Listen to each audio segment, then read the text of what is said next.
En primer lugar, buenas tardes y bueno, como siempre, muchísimas gracias en nombre del equipo que compone la Oficina de la Mujer por participar nuevamente en esta que es nuestra última conferencia de primera mitad del año. No crean que se termina todo, seguiremos después de la feria. Bueno, creo que ha sido esta primera etapa muy, muy provechosa. Para quienes no nos han podido acompañar, comentarles que realizamos dos tipos de actividades: el ciclo de conversatorios y conferencias sobre perspectiva de género y temas de interés en general hacia el género y diversidad que lo veremos en el próximo, después de la feria. Y el otro ciclo, el de el análisis de sentencias con perspectiva de género, de los cuales han participado importantes y destacadas profesionales de nuestro Poder Judicial, de los poderes judiciales de distintas provincias, como así también de otros ámbitos, como es el caso de la reconocida y prestigiosa doctora Mabel Bianco, que es a la única que nombro. No voy a nombrar a nadie porque seguramente me voy a olvidar, se va a hacer extenso y no me quiero olvidar de nadie porque la verdad todas han estado espléndidas y han hecho, bueno, que estos dos ciclos tuvieran una gran recepción, una gran aceptación, por lo que, bueno, con muchas ganas, después de descansar un poco, vamos a continuar. Bueno, el tema de hoy es sumamente novedoso y es novedoso para nosotros. Lo es tan que hace 4 años, después la doctora Flores me va a corregir, que se ha puesto en funcionamiento del Poder Judicial de Jujuy el juzgado especializado en medio ambiente. Por favor, que después la doctora me corrija.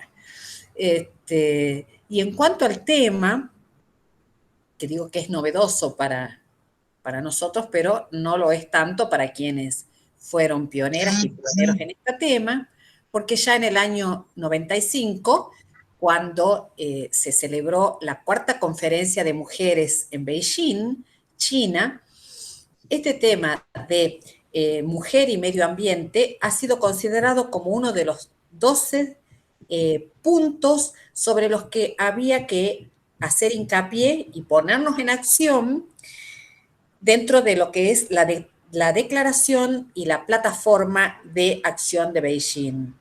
O sea que con esta conferencia estamos cumpliendo con este mandato de la conferencia de Beijing y bueno, creo que son temas que tenemos que ir abordando porque vamos dejando para quienes después nos sucedan, vamos sentando algunas bases, ya está empezando a aparecer jurisprudencia sobre temas relativos a así que bueno, creo que van a disfrutar de este tema, tanto como todo el equipo, y bueno, y hablo también en mi nombre. Así que ahora le cedo la palabra a quien es parte del equipo de la Oficina de la Mujer, al doctor Jorge Abud, para que haga la presentación formal del tema y de la doctora Flores. Adelante, Jorgito. Buenas tardes, doctora. Buenas tardes a todos los presentes, los que estamos conectados en forma virtual. A las chicas de la Oficina de la Mujer, a Gisela, a Erika Montenegro, que siempre me tienen en cuenta, y a usted, doctora, le agradezco. Decirles a todos que para mí es un honor presentarla a la doctora Laura Flores, porque he compartido horas de trabajo con ella y la considero una amiga. Ella va a presentar en este ciclo de conversatorio con perspectiva de género la temática género y problemática ambiental. La doctora Laura Flores es abogada, recibida en la Universidad Católica de Córdoba, Completó su formación en la Universidad de Essex, Inglaterra, y en la Universidad de California, San Francisco. Como parte de una beca Fogarty de Salud Pública, fue vicepresidente de la Asociación Argentina de Derecho Forestal y punto focal para Argentina y cono sur de la Red Latinoamericana del Derecho Forestal y Ambiental. Es coautora del libro Actualidad del Derecho Forestal y Ambiental y otras publicaciones. Recibió el premio Universidad Católica de Córdoba y fue finalista en el Saint Award y es graduada del Programa de Conservación, Restauración y Uso Sustentable de Paisajes Forestales Tropicales, dictados por la Universidad de Yale. Desde el año 2019 se desempeña como jueza ambiental del Poder Judicial de la provincia de Jujuy, habiendo accedido por concurso de oposición y antecedentes. Bueno, Laura, te damos la bienvenida y te cedo el uso de la palabra. Muchísimas gracias, Jorge, muchísimas gracias, doctora, y todo el equipo de la Oficina de la Mujer. Para mí es un placer y una alegría estar aquí, sobre todo porque este es un tema, como dijo la doctora, no tan habitual, ¿no? Vamos a abrirnos un poco en las perspectivas de los temas que habitualmente vemos en este lugar, pero como vamos a ver en el transcurso de esta hora, espero que todos se puedan ir con algo de información o algo que pueda ser aplicable para el trabajo de cada uno de ustedes, estén en donde estén. Erika ya puso en el chat una pequeña encuesta, así que les pido si la pueden ir completando. A ver, yo voy a intentar mientras tanto compartir mi publicación. Ahora sí.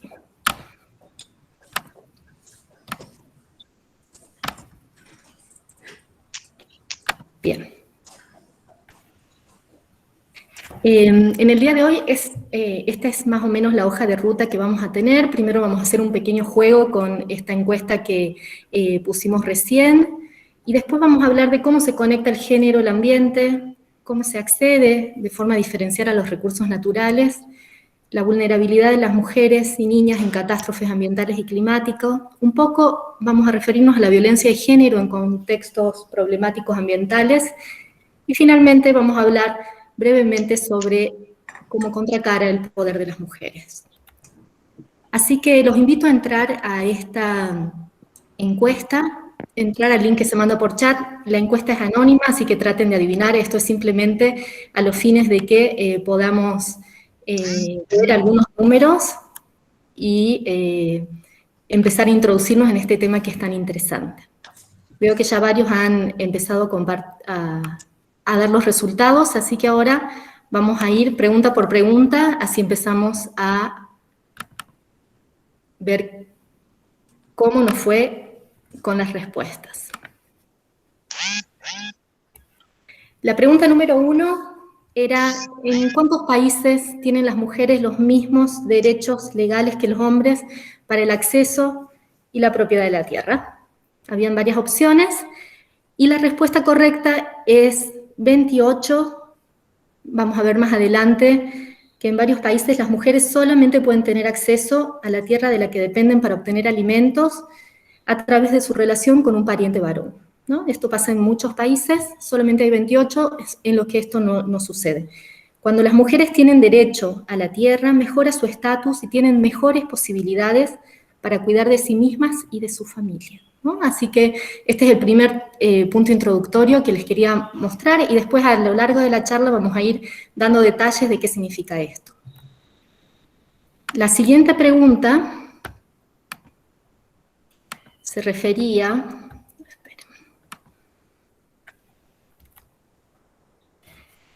a qué porcentaje de la ayuda total de agricultura y forestación va para mujeres. Estoy compartiendo, creo que dejé de compartir, ¿no? Esa segunda parte, perdón.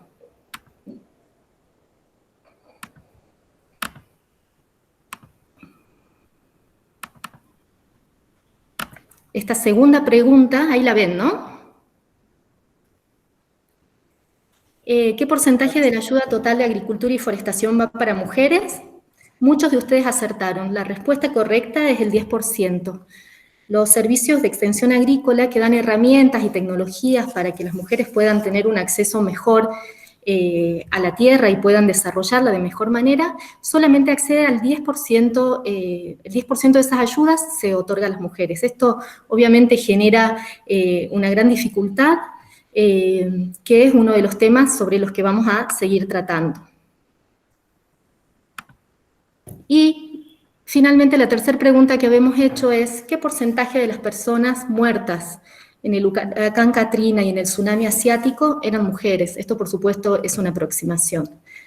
Lamentablemente la respuesta es el 70%. El 29% de ustedes acertó en este número, y a lo largo de esta charla vamos a ir tratando de desentrañar por qué esta situación, qué es lo que está pasando en las estructuras previas con que las mujeres llegan a estas instancias catastróficas ambientales que las afectan diferencialmente en relación a los hombres. Esto simplemente era a los fines de que podamos tener una breve noción de los números sobre los que vamos a estar tratando el día de hoy. Bien. Habiendo introducido brevemente este tema, ya con las preguntas que hicimos recién, surge claramente que sí existe una vinculación entre género y ambiente. Probablemente sean los dos temas más en boga al día de hoy, ¿no? Hablamos tan habitualmente sobre el género, sobre el empoderamiento de las mujeres y niñas, y al mismo tiempo hablamos todo el tiempo sobre la importancia de la conciencia ambiental, cómo el cambio climático nos afecta y somos cada vez más conscientes entre ellos. Estos dos temas decimos a menudo que son temas muy transversales, es decir, que afectan todos los ámbitos de trabajo que tenemos en distintos, en donde nos movamos. Pero ahora bien, ¿qué pasa cuando estos dos temas se juntan, se superponen? Como pueden ver por las respuestas que acabamos de ver, hay una evidente vinculación entre género y ambiente. Los roles y las responsabilidades de los hombres y mujeres es muy diferente en la gestión de recursos naturales. Y si bien hay muchas diferencias regionales según los países en donde estemos analizando, en general lo que podemos ver es que para las mujeres y niñas es en general más difícil acceder y controlar los recursos naturales. Muchas veces acceden a tierras residuales e improductivas. También la distribución de los beneficios es desigual, ya que los hombres se quedan generalmente con las tierras o los recursos que son más productivos. Y también podemos ver que hay una clara falta de poder de decisión sobre su uso, vinculado, por supuesto, a las limitaciones legales en el acceso y en la propiedad de los recursos naturales. Podemos ver que la desigualdad de género y la exclusión social aumentan los efectos negativos de la degradación medioambiental sobre las mujeres y las niñas. Y esto está vinculado directamente con las normas, con los roles de género, como vamos a ver en las diapositivas que vienen.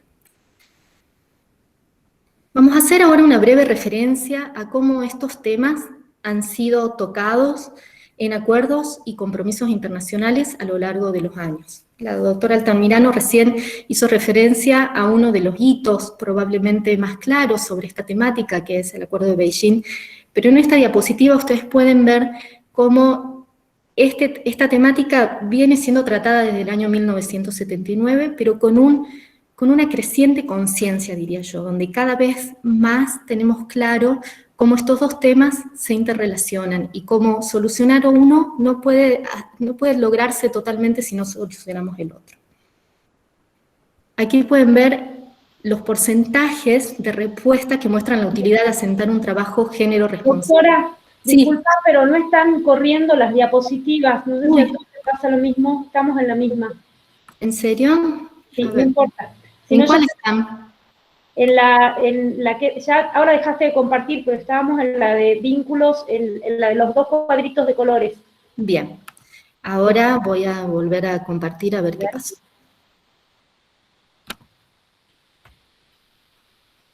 Qué raro. Una ventana acá. Pero sí venían viendo hasta ese momento, ¿no es cierto? Sí. Aparte siempre pasa, doctora. Sí, sí, nos pasa a todos. Ahí. Ahí estamos, ¿no? Bien. Bueno, como les decía, acá podemos ver cuán efectivos son algunos de estos acuerdos. Este cuadrito es muy útil cuando se nos acerque algún caso que tenga vinculación de estas temáticas, para que podamos realmente analizar y saber cuáles usar principalmente por los distintos temas. Yo solamente les voy a dar un breve ejemplo de 2 convenios que son paradigmáticos y son realmente importantes en vincular estos 2 temas. En CEDAW, por ejemplo, que es un tratado que hemos visto varias veces en este conversatorio, hay un artículo entero referido a mujeres rurales, que como veremos en unos minutos son las personas más vulnerables, pero a la vez las que tienen más potenciabilidad para el cambio, ¿no? Para mejorar y para incrementar los beneficios de su actividad en términos de cambio climático. La Convención de Biodiversidad, por ejemplo, o de diversidad biológica, establece el rol vital de las mujeres en la biodiversidad, estableciendo que deben participar de todo el proceso de gestión, y el proceso de gestión implica iniciar por la planificación y transitar todo el proceso, ¿no? Y yo hago hincapié en esta convención, en este convenio, porque es uno de los primeros que tiene un plan de acción de género. Es decir, a medida que se fue transcurriendo este devenir de convenios y de proyectos internacionales para paliar los problemas ambientales, se fueron identificando que realmente no podemos establecer proyectos ni programas que sean neutros o que sean ciegos a las cuestiones de género.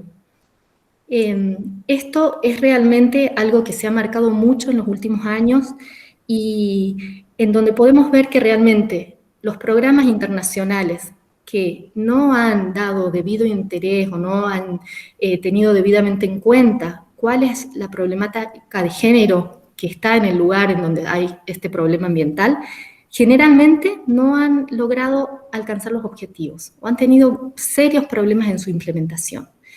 Entonces, esta vinculación es realmente importante. Yo les quería mostrar un pequeño ejemplo. Esta imagen, que espero que todos puedan ver, está en la zona rural de Pakistán, un lugar muy hermoso, como pueden ver. Y en este lugar, por ejemplo, yo les voy a contar un ejemplo de cómo un proyecto que tenía muy buenas intenciones fracasó rotundamente por cuestiones de género. Pakistán es un patriarcado muy fuerte, donde los hombres son los únicos que participan de la vida pública y las mujeres a menudo tienen que estar en sus casas y hasta ocultas de la vista de los otros. Ni siquiera pueden ser vistas por otros hombres, ¿no? Ellos tienen una estructura productiva en la cual las mujeres van en grupos a recolectar forrajes de bosques, pueden ver en la parte de arriba, ese es el bosque que ellos tienen, las mujeres van a recolectar forraje de ese bosque a los fines de alimentar al ganado, que produce la leche para la familia, y abono para fertilizar los cultivos. Es trabajo de las mujeres hacer todo lo relacionado con las vacas, ¿no? Son las encargadas de ordeñar, recolectar, aplicar el estiércol. Sin embargo, las vacas se mantienen de propiedad de los hombres. Por su parte, los hombres se encargan de los cultivos, que son más rentables y después son vendidos en los mercados. Los bosques de toda esta zona son de propiedad estatal, y hace algunos años el Estado convocó una ONG internacional, que no vamos a decir el nombre para no hacerlos quedar mal, y quisieron hacer un proyecto para protegerlo a este bosque. Y lo que hicieron fue contratar unos guardaparques, unos guardias forestales, para que vayan a controlar que no haya una extracción ilegítima de forraje ni de madera de estos bosques. Contrataron tantos guardias locales como guardias extranjeros. Los guardias locales, cada vez que veían a uno de estos grupos de mujeres que venían a sacar forrajes, automáticamente se escondían, porque era hasta una violación religiosa para ellos enfrentarse a estas mujeres, verlas, mirarlas. Entonces, ellos no pudieron actuar absolutamente en nada. Y con los guardias extranjeros se produjo una situación de lo más problemática, porque estas mujeres se vieron expuestas al ojo, a la mirada de hombres extranjeros, y después hubo un gran incremento de violencia doméstica cuando estas mujeres volvieron a sus casas y contaron el encuentro que habían tenido con el guardaparque. De esta manera, este proyecto fracasó rotundamente, tuvieron que volver a cero, el bosque siguió en su estado anterior, la ONG perdió totalmente credibilidad, el Estado no pudo conservar sus bosques, y por lo tanto, como ese hay muchísimos ejemplos de que estos proyectos ambientales no pueden hacerse sin un enfoque en igualdad de género. Primero se debe consultar con enfoque de igualdad de género en las partes interesadas, después se tiene que hacer un análisis de género, ¿y esto qué implica? Es identificar cómo funciona el hogar, cómo funciona la distribución de tareas, quién es el encargado de qué cosa, quién es el encargado de tomar las decisiones sobre los distintos aspectos productivos, quiénes tienen acceso directo a los recursos, y toda esta información tan valiosa es la que debe servirnos como input para realizar realmente un verdadero proyecto sostenible.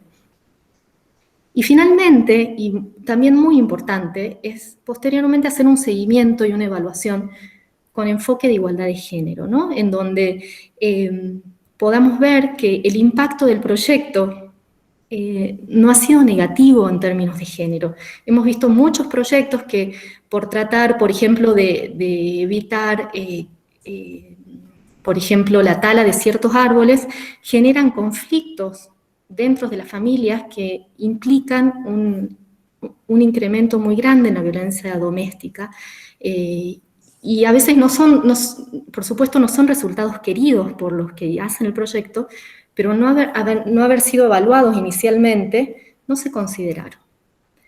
Entonces, miren, sin ir más lejos, les voy a contar algo que nos pasó en el juzgado ambiental, en el que tenemos un expediente por pasivos mineros que vienen de hace muchísimos años.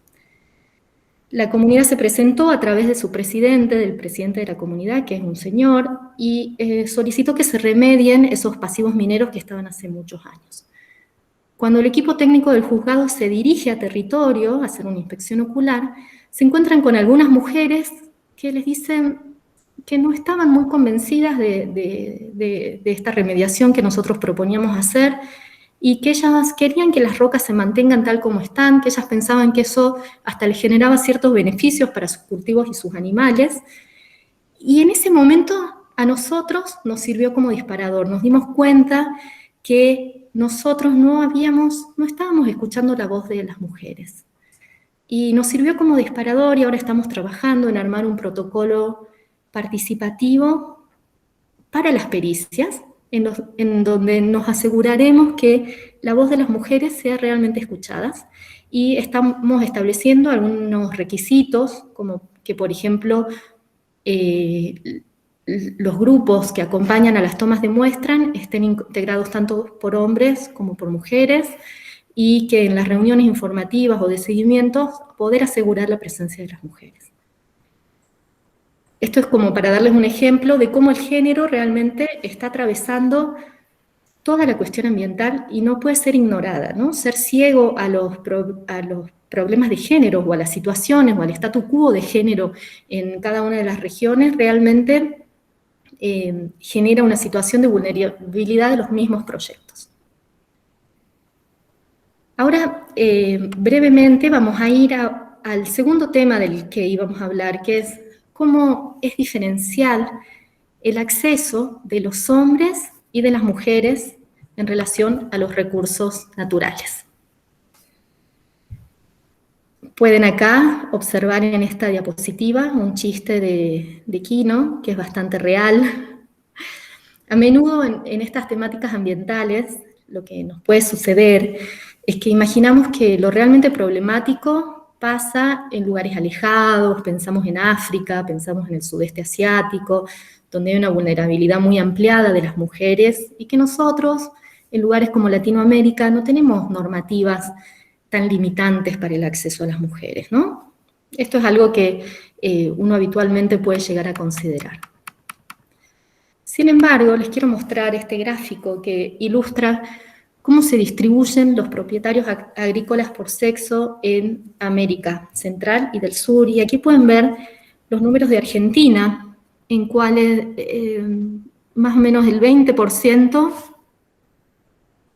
y tal vez un poco menos están en manos de mujeres. Estos datos no están muy actualizados, son hasta el año 2011, pero no creo que haya habido una diferencia sustancial.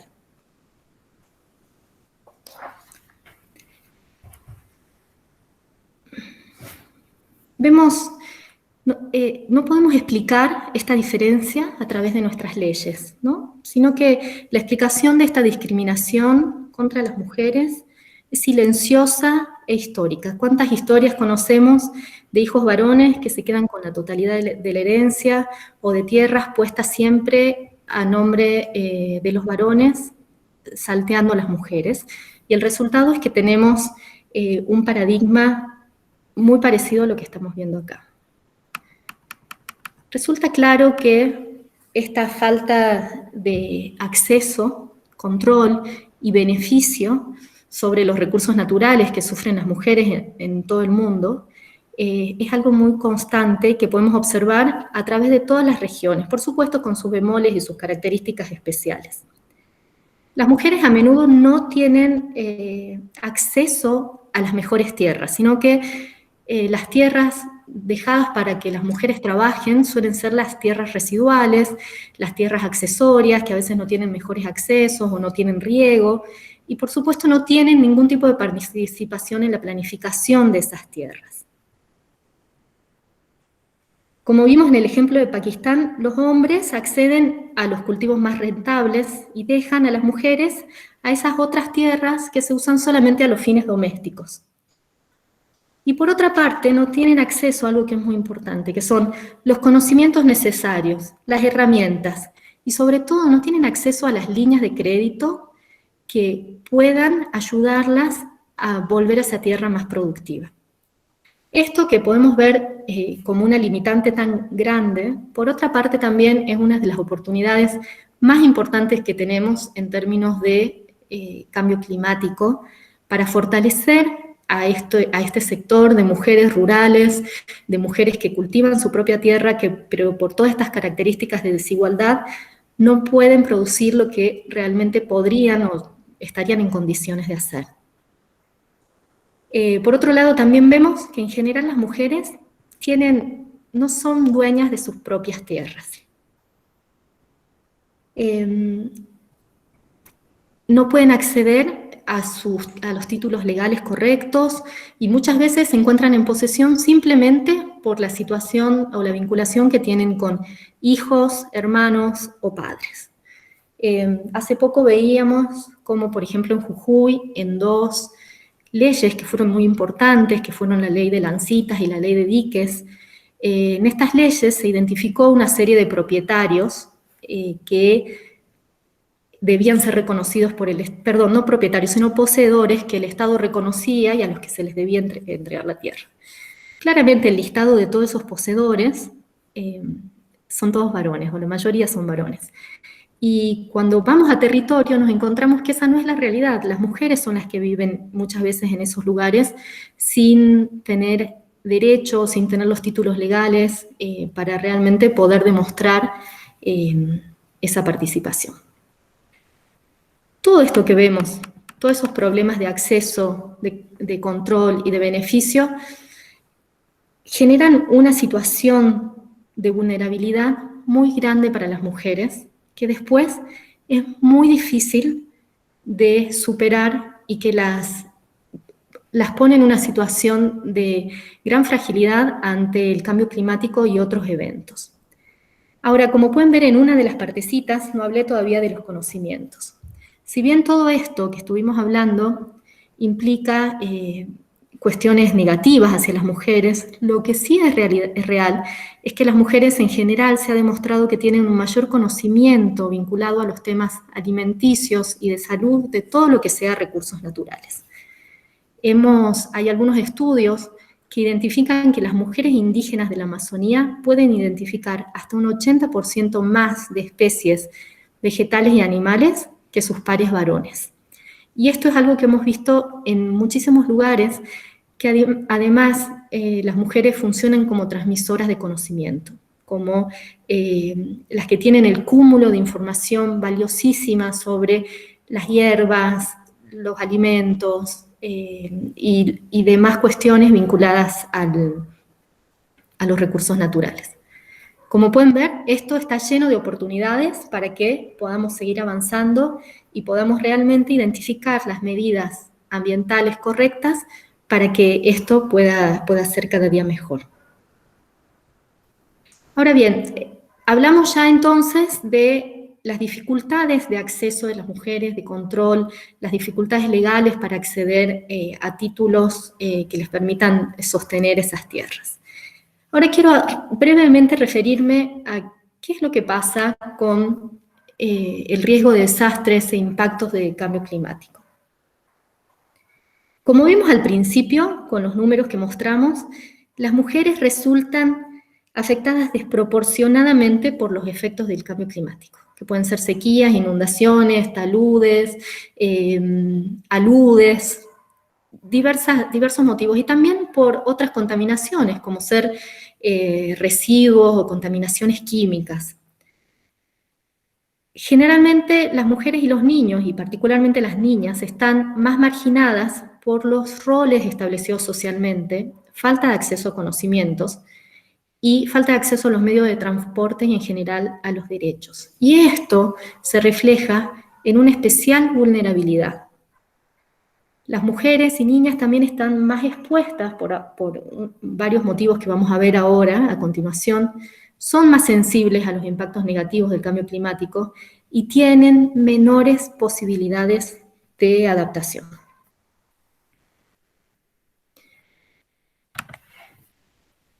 En adición a la pregunta que vimos al principio, aquí pueden ver algunos datos extra sobre cuáles son los impactos del cambio climático o de los desastres climáticos para las niñas y las mujeres. Las mujeres, los niños y las niñas tienen 14 veces más probabilidades que los hombres de morir durante un desastre. En un ciclón en Bangladesh, el 90% de las personas que murieron eran mujeres. Y hablamos, inicialmente la pregunta se refería al tsunami asiático, donde hay algunas estimaciones que llegan al 75 o al 80% de las mujeres, de las personas muertas fueron mujeres en esa clase de eventos. Pero como el género no solamente se refiere a las mujeres, también podemos identificar algunos casos en donde las diferencias de género aumentaron la mortalidad de los hombres en situaciones de desastres. Por ejemplo, acá les cuento el huracán Mitch, por ejemplo, que azotó a Honduras y Nicaragua, se generaron más muertes inmediatas de hombres porque estaban participando en actividades al aire libre y tomaban menos precauciones frente a los riesgos. Y estas menores precauciones estaban vinculadas a esta sensación de heroísmo, ¿no? De tratar de ser heroicos y de tratar realmente de demostrar lo que podían conseguir. Entonces el género no solamente afecta a las mujeres, sino también a los hombres. Pero no es la regla, ¿no? La regla en general, como hemos podido ver, es que las desigualdades existen en contra de las mujeres en relación a los desastres e impactos del cambio climático. Ahora bien, ¿cómo explicamos estas desigualdades? ¿Cómo podemos darles un marco teórico para lograr entender que en eventos traumáticos climáticos el 70% de las personas muertas sean mujeres? ¿Cómo podemos entender este fenómeno de una manera que nos dé información para mejorar? Hay un estudio que me gusta mucho, que es de Neumayer y Plumper, del año 2007, donde ellos vieron desastres ambientales en 114 países durante 20 años. Y se preguntaron, estas diferencias, estas desigualdades en las muertes, ¿se explica solamente por una cuestión biológica? Es decir, ¿se explica solamente porque los hombres tal vez tengan más fortaleza física? Y ellos concluyeron que no, que lo que explica esta desigualdad son los derechos económicos y sociales de la mujer. Y lo que ellos observaron de una manera muy interesante es que en las sociedades donde no había desigualdades, donde habían derechos sociales y económicos equitativos entre hombres y mujeres, los resultados de los desastres eran equitativos. Tanto hombres como mujeres morían en los desastres. En cambio, en aquellos lugares en donde había menos equidad, la desigualdad se exacerbaba. En el estudio descubrieron que las diferencias preexistentes condicionan también la habilidad de las niñas y las mujeres para sobrevivir después de los desastres. Es decir, por ejemplo, identificaron que los niños varones reciben un trato preferencial durante los esfuerzos de rescate. Piensen que este estudio es desde el 2007, ¿no? O sea, es bastante antiguo y vio 20 años atrás. Ellos identificaron que en esos 20 años había un cierto sesgo de los rescatistas a priorizar a los varones sobre las nenas. Y también que las mujeres y las nenas sufrieron más por la escasez de alimentos y los recursos económicos. También se identificaron conocimientos diferenciados que hacen la diferencia. Y, por ejemplo, en el tsunami asiático, saber trepar árboles, saber nadar, fue un diferencial muy fuerte a favor de los varones. Ninguna de las mujeres, o muy pocas de las mujeres, tenían estas habilidades que les hubieran ayudado a sobrevivir. Y también esta habilidad de saber dónde pedir ayuda, o saber, por ejemplo, a qué instituciones recurrir, o dónde se encuentran las instituciones que nos puedan dar una mano. Esta no información de parte de mujeres y niñas hizo la diferencia. Otro aspecto que puede explicarnos estas diferencias en los impactos del cambio climático se refieren a diferencias nutricionales. Es clarísimo que durante el embarazo y la lactancia, las mujeres tienen unas necesidades nutricionales distintas, ampliadas, y esto, y no necesariamente acceden a mayor tipo de comida. Por otra parte, por ejemplo, en África subsahariana, las mujeres levantan cargas mucho más pesadas que los hombres, y sin embargo tienen acceso a nutrientes mucho más bajos que ellos. También, por ejemplo, en el sureste de Asia, que es el lugar del tsunami, entre el 45% y el 60% de las mujeres en edad reproductiva tienen un peso inferior de lo normal y tienen deficiencias de hierro. Entonces, todas estas cuestiones hacen que ante el desastre y de manera posterior al desastre estén en menores condiciones para enfrentar las enfermedades posteriores y el impacto tremendo del desastre en ese momento. Este estudio también identificó que por roles de género, las mujeres en general están atrapadas en su casa. Generalmente las mujeres tienen roles de cuidado, donde están encargadas del cuidado de personas mayores, de personas enfermas y de los niños. Y por eso en general las mujeres son las últimas en abandonar las casas. Este ser el último en abandonar estos lugares afectados por los desastres implica, en general, que estas mujeres tienen mucho más riesgo de morir a causa del impacto. Y finalmente, las mujeres están sometidas a un mayor riesgo de migración y de desplazamiento. Esto está muy vinculado a lo que vimos en el punto anterior. Es decir, estas mujeres que no pueden acreditar sus títulos legales sobre los recursos naturales, que además sus recursos naturales generalmente son residuales o no son tan productivos, por supuesto que se encuentran en un mayor riesgo de migraciones y desplazamiento. Entonces, toda esta información nos da a nosotros un panorama básico y genérico de por qué podemos explicar estas diferencias en los desastres. Nosotros en Jujuy hemos tenido varias situaciones climáticas muy fuertes. Sabemos que por el cambio climático esto va a ir empeorando.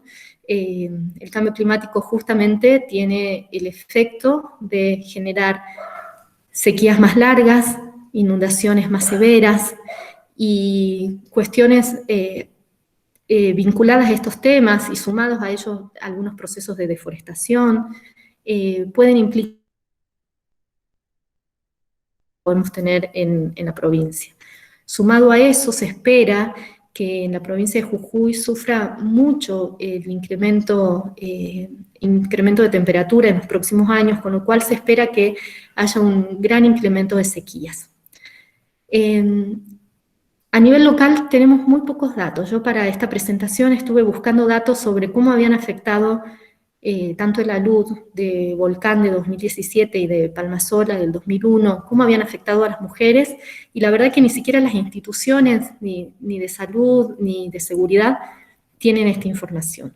Así que esto lo dejo pendiente para que, si alguien tiene la inquietud, podamos investigar un poquito más sobre este tema. Si bien los muertos en estos dos casos han sido más o menos equilibrados, es decir, han muerto tantos varones como mujeres, pero sí me parecería interesante poder ver el impacto de este pueblo reconstruido y de todas las familias que perdieron todo en el alud de Palmasola, cómo ha sido el impacto en las mujeres. Así que eso es algo para que sigamos analizando más adelante. Vinculado al tema de cambio climático y los desastres relacionados con el clima, nuevos estudios han identificado algo que creo que para este grupo que está tan vinculado al Poder Judicial puede ser muy interesante, que se refiere a cómo la violencia de género aumenta ante eventos climáticos. Las mujeres, muy dependientes de recursos naturales, que además no tienen control sobre sus recursos, y sumado a eso existen normas discriminatorias que les impiden tomar riendas de su propio futuro, son menos capaces de responder y de recuperarse al cambio climático. En adición a eso, el cambio climático genera procesos en donde los bienes son más escasos. Entonces, equilibrios domésticos como el que hablamos de Pakistán recientemente, en donde las mujeres se encargan de ciertas actividades y los varones se encargan de ciertas otras, cuando eso se ve alterado por cuestiones climáticas externas a esa comunidad, esos desequilibrios implican en general mayor tensión, mayor estrés en el seno de las familias. Se ha estudiado mucho este tema, por ejemplo, acá podemos ver un caso después de ciclones tropicales, se observó un aumento de más del 300% de casos de violencia doméstica. Esto lo podemos ver hay un informe de UICN en el que está toda esta información y que realmente se replica en muchísimos casos y en muchísimas situaciones en donde la violencia de género se exacerbó, se intensificó, empeoró en lugares posteriormente a eventos climáticos. Hay varios estudios que tratan de explicar y de mirar cómo podemos interpretar esta situación. Y en general, la mayoría se refiere a que son consecuencias de mecanismos negativos de respuesta al estrés sobre los medios de vida y los recursos. Es decir, esta situación de falta de recursos, de cambio en las reglas de juego, de situaciones en donde los hombres a veces ya no pueden comerciar con sus cultivos, donde las mujeres ahora tienen que recorrer muchos más kilómetros para lograr conseguir agua o leña para las casas, hacen que se incrementen de una manera muy grande lo que es violencia de género. También recordemos que las mujeres siempre son más vulnerables a las migraciones y que, como si eso fuera poco, en general las mujeres, en la mayoría de los esquemas rurales, son las encargadas de buscar agua, de buscar leña o de buscar otros elementos a los fines de lograr la energía y de buscar alimentos. Y todo lo que es cambio climático y desastres relacionados con el clima provocan una gran cantidad de migraciones y de refugiados. Y en estos ambientes de refugios también se ha dado un gran incremento de violencia de género contra las mujeres. Estas largas horas que las mujeres pasan buscando agua, acá en esta infografía ustedes pueden ver que las mujeres y las niñas pasan más de 200 millones de horas buscando y recogiendo agua cada día, o sea, es un número que no nos puede, no podemos ni siquiera imaginar. Y y de igual manera pasan mucho tiempo buscando leña y otros recursos para energía. Entonces obliga a las niñas a salir de los refugios para buscar agua, combustibles y alimentos, y en estas situaciones se incrementan muchísimo las situaciones de violencia de género. Este estudio al que me refiero de UICN también hace referencia a cómo las actividades extractivas, como la minería, la forestación, también tienen impactos muy grandes sobre violencia de género. Es decir, de golpe, pueblos pequeños que tienen una estructura tradicional y antigua se ven invadidos por grandes proyectos en la cual la mayoría de los integrantes son varones y hay un incremento muy grande de violencia sexual, doméstica y de otros órdenes. Todos estos temas tienen que ser tenidos en cuenta a los fines de evaluar el impacto de los proyectos. Lo que estamos viendo es que todas estas cosas deben ser consideradas, deben ser tenidas en cuenta, porque si no estamos llegando a proyectos que pueden tener efectos realmente negativos y muy perjudiciales para las mujeres. Ahora bien, hasta aquí, todo lo que estuve hablando, hablamos de las cosas negativas, ¿no? De todo el impacto negativo que estas desigualdades, esta violencia y esta vulnerabilidad climática genera en mujeres y niñas. Ahora bien, no quiero terminar esta presentación sin referirme a la importancia del rol fundamental que tiene la mujer. Como he identificado anteriormente, hay muchísimas oportunidades para que estas mujeres que acceden a sus tierras, que las cultivan, puedan ser más productivas a los fines de asegurar la seguridad alimentaria, valga la redundancia, la seguridad alimentaria y a los fines de asegurar sus derechos legales. Está aprobado que asegurar que las mujeres tengan acceso a sus propias tierras es la forma más simple y más práctica de asegurar que tengan los elementos para defenderse a sí mismas y a sus familias. También es importante pensar en los procesos de energía ecológica tan fundamentales para asegurar que estas mujeres no pasen tantas horas recogiendo leña y también puedan obtener un recurso ambientalmente más sostenible. Las mujeres son agentes de cambio que deben participar en condiciones de igualdad en la solución hacia un futuro sostenible.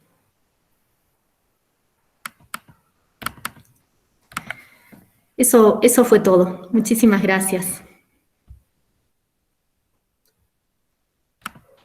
Gracias, doctora.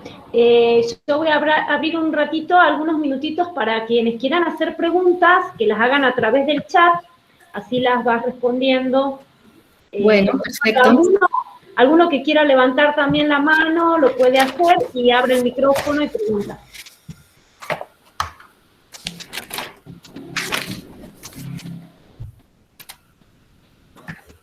Fue una presentación bastante rápida, con mucha información,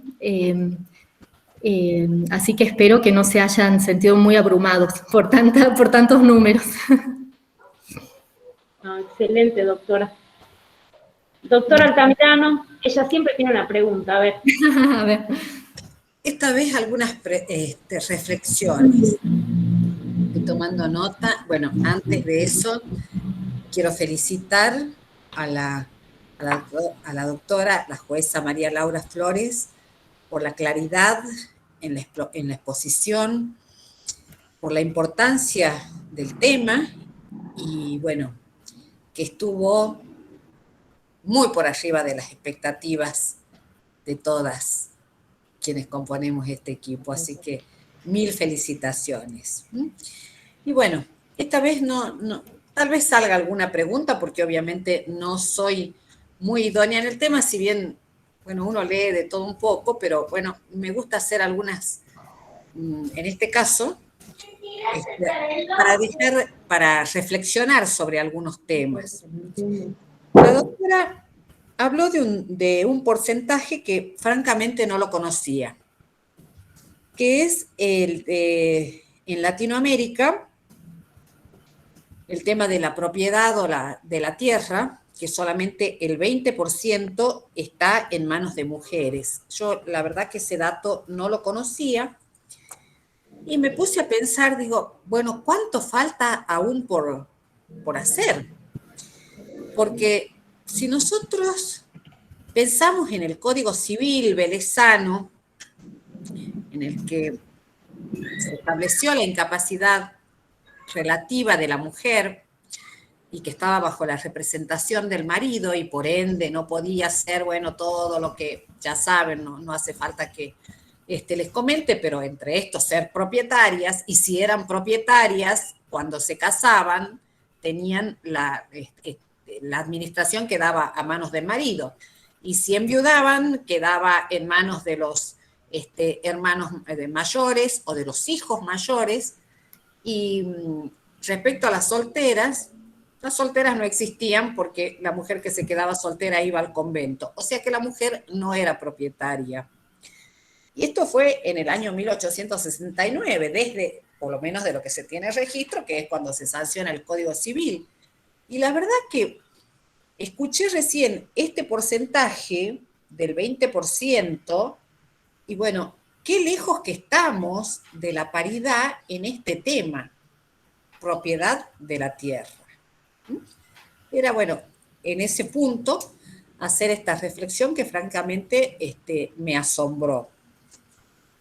Doctora, en este punto lo que sí sería muy interesante, ya que estamos hablando de temas de investigación también, es poder ver qué es lo que pasa en Jujuy, ¿no? A mí este tema de investigación me parece muy interesante, ver si esta tendencia la podemos ver en Jujuy y cómo, ¿no? Y otra cuestión que nosotros tenemos también en la provincia es más o menos entre el 20 y el 25% del territorio provincial está ocupado por comunidades indígenas que tienen la propiedad legal de la tierra. Ese número es muy alto. Y también es una pregunta muy constante, ¿cómo es la vinculación de las mujeres en relación a esta tierra comunitaria? ¿Cómo acceden? ¿Cómo se sostienen? Y eso también sería un tema interesante para poder mirarlo en mayor profundidad. Exactamente. Por eso digo, creo que es una punta de lanza sobre un tema que exige una investigación más profunda, bueno, y ver e involucrarnos en la temática. De hecho, usted ya lo está haciendo, bueno, de la mejor manera. Este es otro tema también que, bueno, a mí, ustedes saben, me apasiona, que es el tema del cuidado, que lo introduzco mucho en mis sentencias, pero también hacía una relación y decía cómo en distintas partes bueno, esto por la globalización podemos tener acceso a conocimiento de países que antes no sabíamos mucho, y ver cómo el tema del cuidado ha afectado siempre la vida de las mujeres. Te escuchaba atentamente, doctora, cuando hablabas de la Amazonía, por ejemplo, y bueno, y uno se imagina de muchos lugares similares en los que las mujeres son las que tienen el conocimiento de los alimentos y de los alimentos naturales. ¿Sí? O sea, y son cosas que están directamente relacionadas con el tema del cuidado. ¿Sí? Es la mujer acá, doy el ejemplo de la Amazonía porque es el que dio usted, doctora, en el que la mujer se involucra en este conocimiento para el cuidado de la familia. También en el caso, cuando habló de los riesgos en los cambios climáticos, sequías, inundaciones, bueno, ¿qué es lo que comentó usted? Más mujeres muertas por heroísmo, nos creemos Wonder Woman, siempre digo yo, y esto que las últimas en abandonar la casa, que también está relacionado con el cuidado, porque obviamente estando niños, estando los padres, al referirme padres, el padre, la madre de una mujer, lo primero que va a hacer es tratar de salvarlos, de salvarlas, también por eso esa relación con el cuidado. Y quería aportar un dato que hoy le decía a la directora de la oficina, a la licenciada Montenegro, que me había acordado cuando fue el terremoto de Nepal y cae el edificio en el que estaba el Poder Judicial, fueron las mujeres las que salieron y cada una, pero de una manera impensada, porque obviamente no hay tiempo de ponerse de acuerdo, las que pudieron salir y salvarse del terremoto, salieron con los expedientes que estaban trabajando. Y esto lo sé de boca de la ministra de la Corte de Nepal, que estuvo en una conferencia a la que tuve la suerte de asistir en forma presencial. O sea que el cuidado lo llevamos y no quiero hacer un alegato feminista, ¿no? Porque son datos reales, son datos que pueden ser corroborados, ¿no? Cómo llevamos el tema del cuidado y el tema de la responsabilidad hasta las últimas consecuencias, hasta poner en peligro nuestra propia vida. También, por eso digo, son pequeñas reflexiones que me permito hacer en voz alta. Y bueno, y después, hablando del tema de los créditos, que obviamente al no ser propietarias, qué difícil que es muchas veces a las mujeres acceder a los créditos para distintos emprendimientos.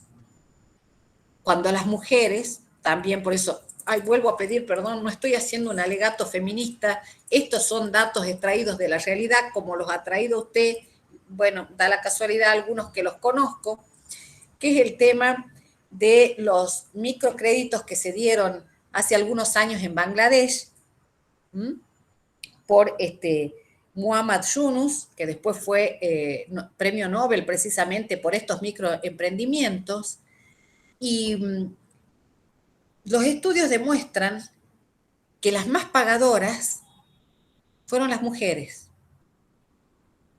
O sea, también para reflexionar.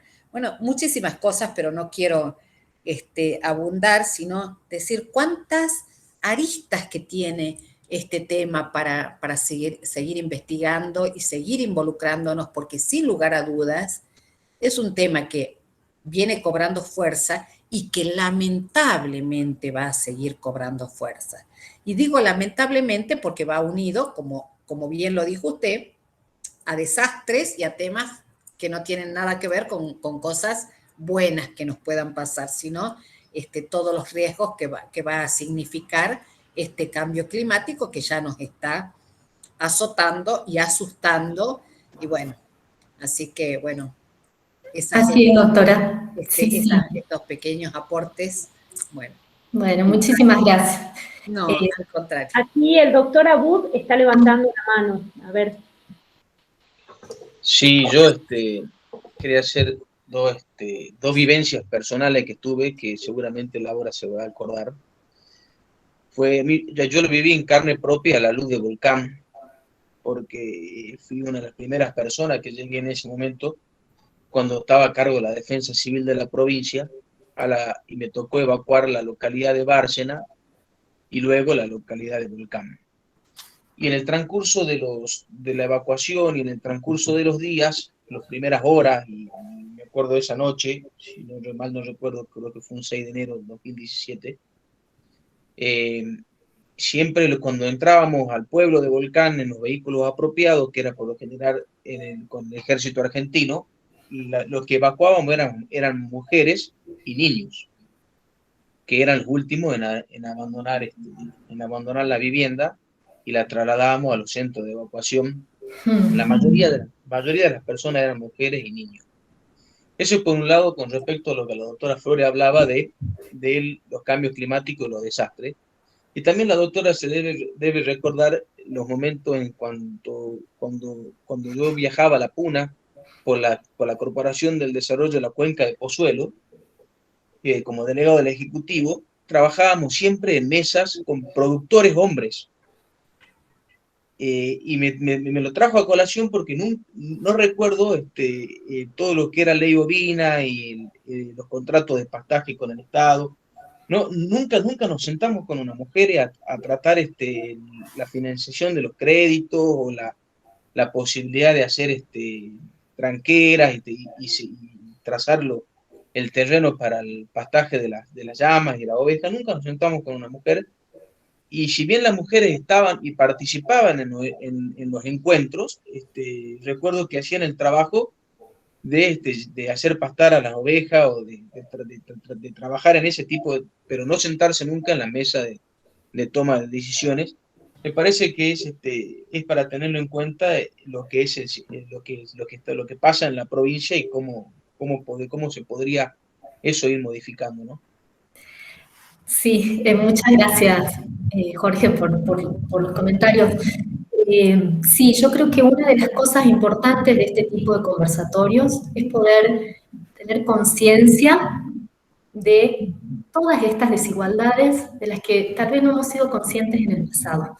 Esto que vos estás diciendo ahora, la verdad es que ahora me estoy dando cuenta que nunca me había sentado con una mujer productora, cuando seguramente la mujer productora debe tener un montón de información distinta y muy valiosa que nunca se tuvo en cuenta. Entonces creo que estos procesos nos ayudan a eso, nos ayudan a poder tener una mirada más igual, a pesar de que nosotros ya vengamos desde lugares en donde ciertas cosas nos parecen naturales. O sea que, y lo vemos mucho en los proyectos ambientales. En todos los proyectos ambientales, las agencias internacionales están obligando que pensemos el género, que lo veamos, que tratemos de analizar cómo funciona, cuáles son dinámicas de poder, porque realmente gran parte del éxito de un proyecto depende de eso.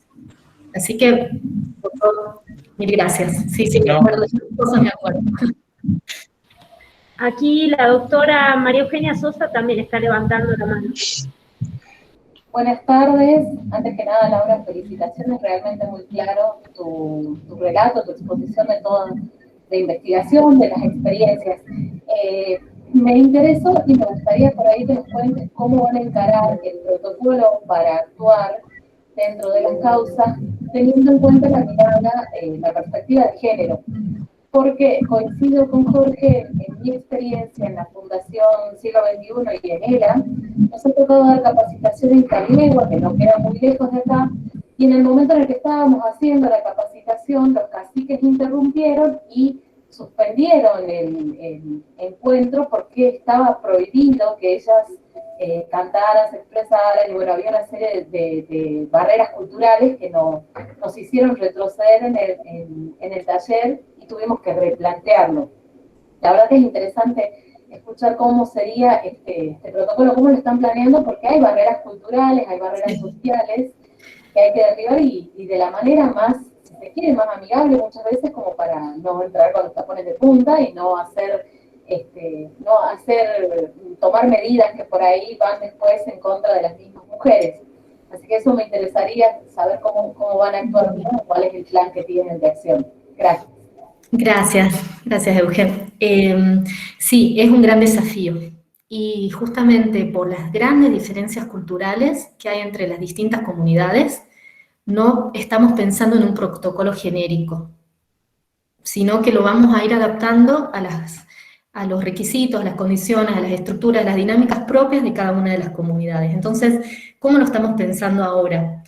Como te digo, este es el primer caso que tenemos de pericia participativa, nunca lo habíamos hecho antes, nunca se nos había dado la situación. Lo que estamos haciendo en esta instancia es estudiar mucho, tratar de hablar con los referentes, hablar con la gente de la Secretaría de Pueblos Indígenas, identificar cuáles son las pautas culturales dentro de las que nos podemos mover, porque es como bien decís vos, María Eugenia, lo último que queremos es todavía generarle un conflicto a la pobre mujer que por participar con nosotros puede tener un problema doméstico después. Así que lo estamos haciendo caso por caso. Lo que sí tenemos muy claro, y el protocolo genérico, en lo único que es genérico, es que esto tiene que estar considerado. Y si nosotros tomamos la decisión consciente de no incluir a las mujeres por cuestiones culturales, consignarlo. Es decir, no podemos porque estas mujeres, por una cuestión cultural, no se encuentran habilitadas a participar de la vida pública. Si ese fuera el caso, consignarlo, dejar constancia, pero ser conscientes, ¿no? Tomar conciencia de que ellas tienen que participar y si no lo hacen, identificar los motivos por los cuales esto no sucede. Así ahí vamos. Gracias, Eugenio.